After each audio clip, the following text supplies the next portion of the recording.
شب 3 январ تخمین ساعت 22:00 دقیقه بر اثر ترکش در مرکز طبابتی آب شفابخش واقع در دهه چلمزار جماعت به نام عبدالوصیف شهر وحدت 6 نفر جراحت برداشته در بیمارستان بستری کرده شدند. کمیته حالتهای فوق‌العاده با تصدیق این خبر گفت علت ترکش هنوز پورا انیق کرده نشده است، ولی به گفته دکتران در این حادثه چند جای بدن اون 6 نفر سوخته است.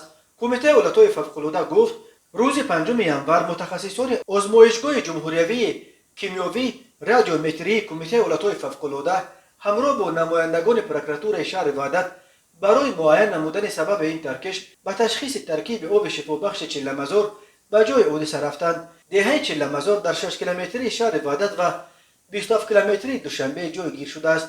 بنا به اطلاع رسمی تشخیص نشان داده است که در ترکیب آب شفای طبابتگاه گاز پروپان موجود بوده است.